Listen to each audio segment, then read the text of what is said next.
Ladies and gentlemen, please, if you've started to watch this, stop now because this is full of spoilers. If you haven't seen The Burning, watch that first, and then come back and we'll chat with you, okay?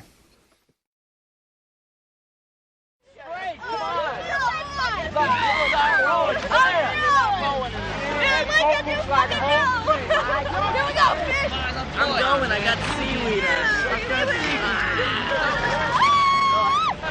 Everyone out rolling, let's go. Here we go, come on. Farmer, you can do harder than that. Woody, get ready to grab it. All right. We're going to go on, so you got to get ready to hold on. All right.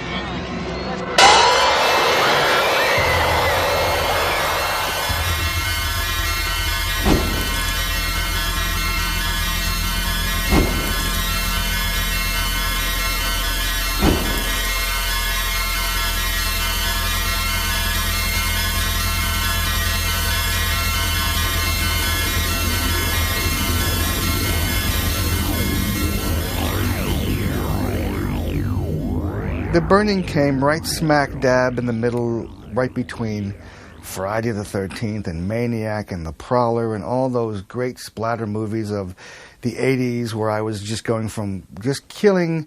I felt like an assassin going from one movie to the next, just wiping out teenagers. The Burning came in. I actually turned down Friday the 13th Part 2 to do The Burning because Jason was running around in Friday the 13th Part 2. And as you know, there is no Jason. Jason was a kid that died in the first movie. If you watch a Friday the 13th movie past Part 1, you're stupid. Because there's no Jason. There shouldn't be a Jason. That's what I was thinking. And they said, oh, no, we're going to change that. And then it comes out and there's Jason, you know. So, and he's still around. I cut his head in half in Part 4. We still have Jason running around, you know. Anyway, so that's when The Burning came. And I did it.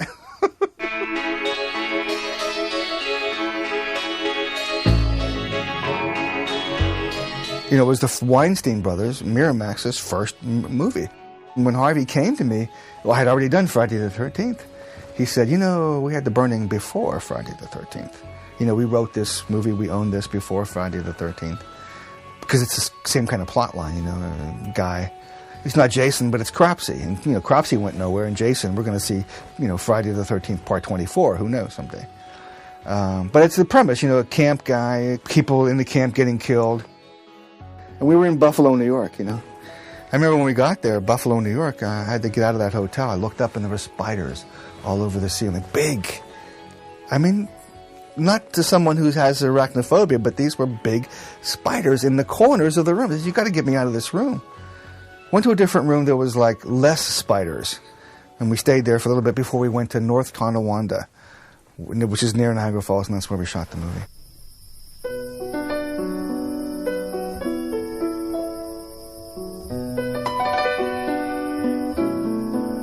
I had to talk to Tony extensively to see, you know, what he wanted to see.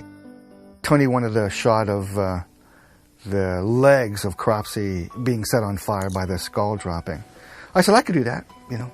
And I had learned enough from the stunt guys to, you know, soak some long johns in sodium silicate, which is a fire retardant, and putting the fire gel, which I knew about, all over my legs, under the pants and on top. And then I would just knock the skull over. I coat myself with rubber cement. I would knock the skull over. My legs would catch on fire, and I'd scream, ah!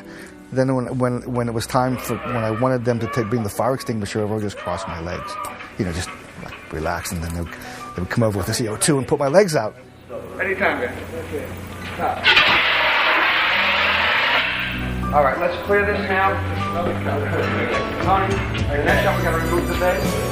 Yeah, I'm kind of warm. See a tree? You see a tree? Go for the tree! The stunt guy who did the burn effect was 17. Young kid, great sense of humor. His name is Reed Rondell, famous father stuntman, Ronnie Rondell.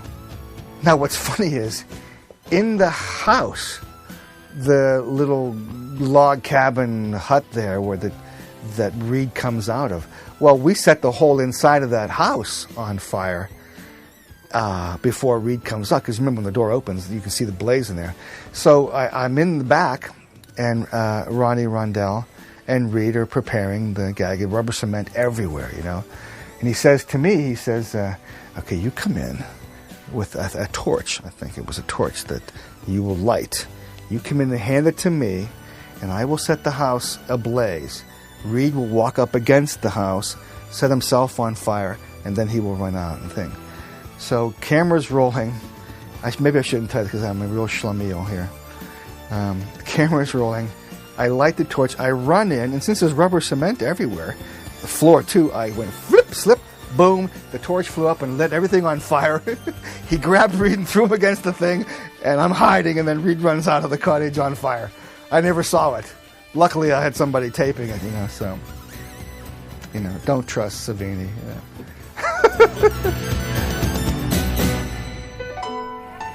Hey, Reed. So Reed did that, Reed Rondell, and then he went and did Airwolf and was killed in a helicopter crash.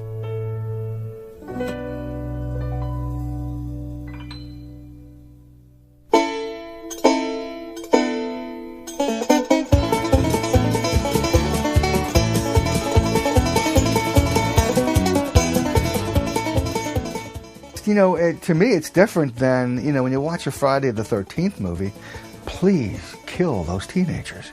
Can't we just kill them, right away now? But you kind of like these guys. They're cool kids. You're actually upset when they die because they're dying in these undeserved, wholly brutal ways. They had nothing to do with, the creation of Cropsey. So, you girls all set for the trip tomorrow? Nothing I can get you? Life jacket? Spermicide? Jason Alexander was in. He was a crack-up. He was a comedian from the day one. He was always telling jokes off camera. He was funny on camera. Same delivery as he does on the Seinfeld, But he had lots of hair, God bless your mom and dad line from looking at the Playboy, he was cracking us up. Oh, God bless her mom and dad. But they were all cute kids. It was fun to hang around them. In North Tonawanda, it was like party time at the hotel. They were always, in the pool or something, or how am I going to die, when they're how they're going to die. So, and the juicier it was, the better, so. Got where you going, punk? Larry, what's in my... The bully. I used to know his name. I'm going to tell you just one time. Forgive me, Larry. So I got to kill him by driving the shears through his throat, and rigging up, and you'll see photos of how we rigged it up with sticks, like a Bawana carrying, the slave. It was Tony Malum in the black suit and the black costume and the hood, being the killer. So you would see his feet dangling, and Tony's on the ground. Tony's actually carrying Larry on these sticks. The shears in Larry Joshua. Well, just a matter of finding a welder that could weld the Steve Martin arrow through the head gag on a set of shears. So you'd see them coming out the back of his neck and going in the front. I think he had an appliance on, too, and it was underneath that. And then actually I was able to slam him against the tree and have the shears sticking at the back actually sticking to the tree, And then he gargles a while, and we pull out the fake ones. Then we do a separate angle of him falling away.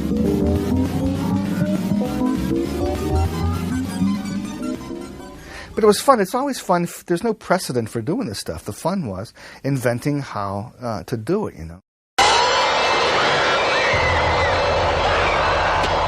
The rat, everybody dies on that rat. Although some of them you don't see get it graphically, like the girl. There was one girl who just falls in the water.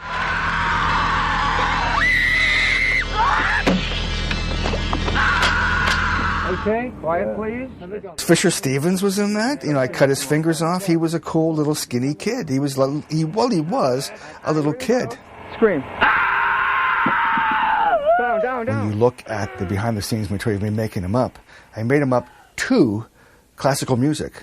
I mean, dun, dun, dun, dun, dun, dun. Every motion was just as a joke to classical music. Making them bald to get the pieces on.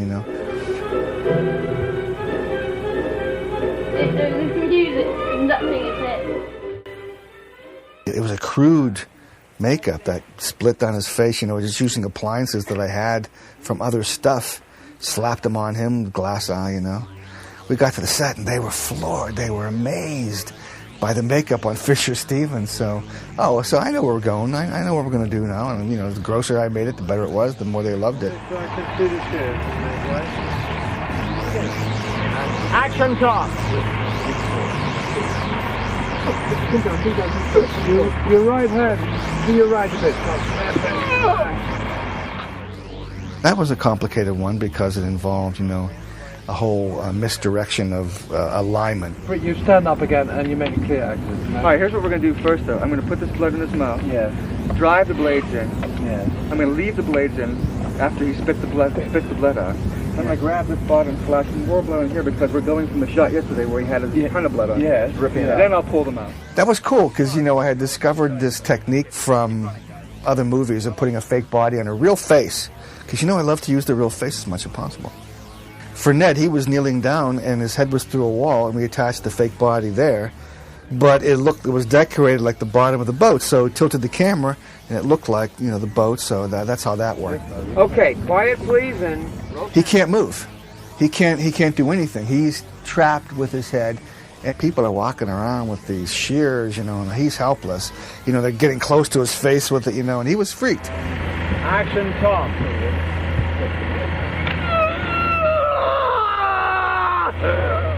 And that was a pretty good effect. It was just one quick death of that whole raft death sequence.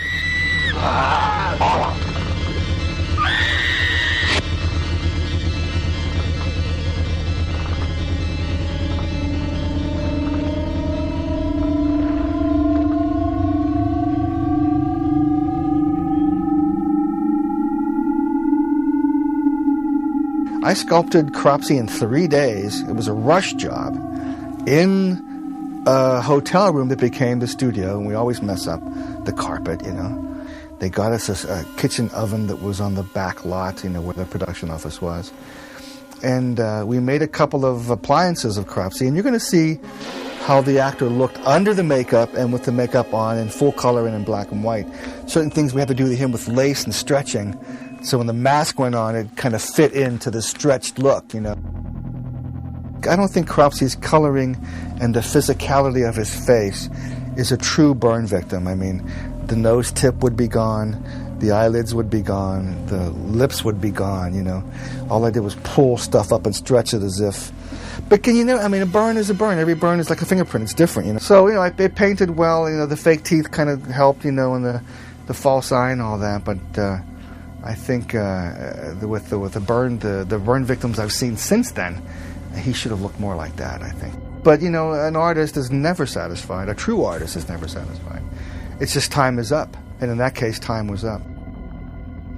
But I remember we made a couple of appliances, and the mold just disintegrated in the oven. It was gone. We could make no more Cropsey. So we had to be very careful on doing the makeup. And we also had to create a fake head of Cropsey, and there's step-by-step pictures of how we got the axe to go deep into his head. It was reverse subdermal sculpting. It was a weird way to think of it. And I did the axe thrust into the head, and blood. It was beautiful, blood zoomed out, He caught on fire, and that's the end of Cropsey. Alfred, get out!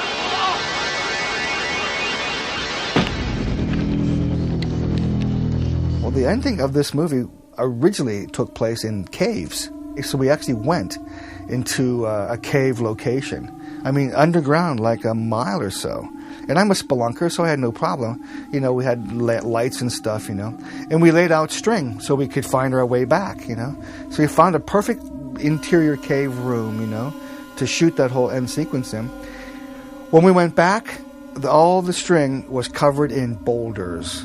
The cave had collapsed, and you couldn't get to where we needed to go. The interior of the cave, huge rocks were where we were the day before, so we thought, it's not going to be safe to shoot in here. So we went to the barn, we shot it in the barn. They never found his body, but they say his spirit lives in the forest. Well, I felt bad for Tony Malin because somehow in there, the Weinstein brothers, they soured, the relationship with him soured, and they were enlisting me to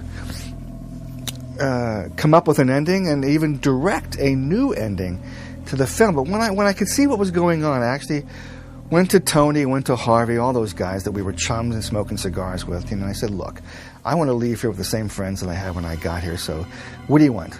Tell me what you want, I'll do it. No questions, no resistance. Because I was resisting everything because that's not the direction that I knew Harvey wanted the film to go in.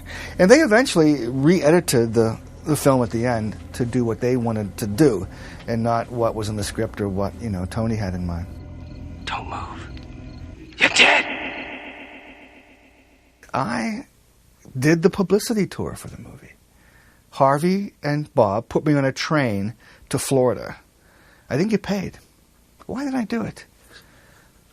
Why was I brown-nosing these guys? I mean, they weren't Miramax yet. But I got on a train, went from one radio station to another, and talking about the movie, TV stations talking about the movie, and doing the publicity. And when it came out, I think a third of it was cut in the southern states. In Florida, I don't think it even was allowed to be released or something. Don't quote me. But I know it had a lot of trouble with this movie as far as the rating goes, because it was so bloody, blatant, explicit.